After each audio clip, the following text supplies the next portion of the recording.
भारत में इस वक्त एक ब्राजीलियाई महिला की बड़ी चर्चा है, जिसको लेकर कांग्रेस सांसद राहुल गांधी ने वोट चोरी का आरोप लगाया है। अब इसी मुद्दे को लेकर दिल्ली में युवा कांग्रेस कार्यकर्ताओं ने वोट चोरी के खिलाफ विरोध प्रदर्शन किया। इस प्रदर्शन को लेकर पुलिस भी मौके पर तैनात थी। इस मामले को लेकर कांग्रेस नेता उदय भानु चिब ने क्या कहा, सुनिए।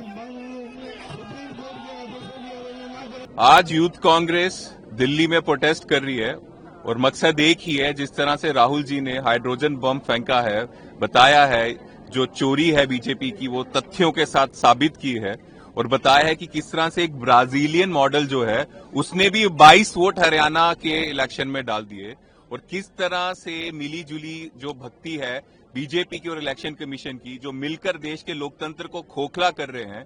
और हर एक युवा जो सोचता है वोट डालने जाता है कि इस बार मैं वोट डाल रहा हूं और मेरे वोट से फर्क पड़ेगा, उस सोच को, उस भावना को खत्म करने की कोशिश कर रहे हैं। क्योंकि हर एक भारतीय वोट डालने जाता है कि सोचता है उसकी मर्जी की सरकार बनेगी, लेकिन जब सरकार ही चोरी हो रही है, जब वोट ही चोरी हो रहे हैं, तो उन सब लोग जो लोकतंत्र पे विश्वास करके वोट डालने जा रहे हैं, उनके विश्वास पे धोखा है, डाका है, जब लोकतंत्र में ही चोरी हो रही है, चुनाव में ही चोरी हो रही है। इसके खिलाफ हम प्रोटेस्ट करने जा रहे हैं। और खासकर ये जो इलेक्शन कमिश्नर है, जो चोरी से, धक्के से इलेक्शन कमिश्नर बना है, पहली बार ऐसा हुआ है कि चीफ जस्टिस जो है उनको कमेटी से हटाया गया जब इलेक्शन कमिश्नर को बनाना था। मोदी जी का ये जो बैकडोर एंट्री से अपना ये जो चमचा बनाया है इलेक्शन कमिश्नर, अब ये बैकडोर एंट्री से मोदी जी की सेवा कर रहा है।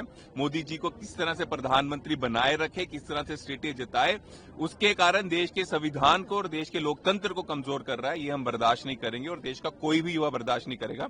उसके लिए आज हम प्रोटेस्ट कर रहे हैं। पूरे देश भर में ये प्रोटेस्ट होगा, जिसकी शुरुआत आज दिल्ली से हो रही है।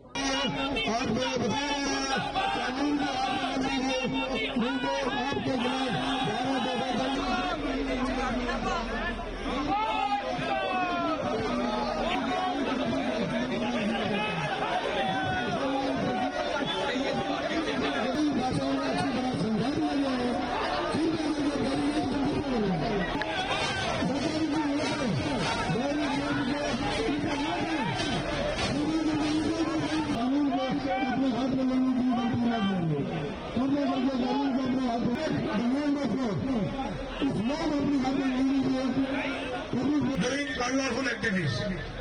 I direct you to stop this protest now. ये मेरी आखिरी चेतावनी है आपको, अन्यथा आपके खिलाफ कानूनी कार्रवाई की। Finish this protest. मेरी आपसे विनती है, मैंने आपको वार्निंग दे दी है कि अवहेलना ना कीजिए। देखिए, आप ऐसा ना कीजिए। आपने हिदायत दी है, कानून का सम्मान नहीं किया, माननीय उच्चतम न्यायालय के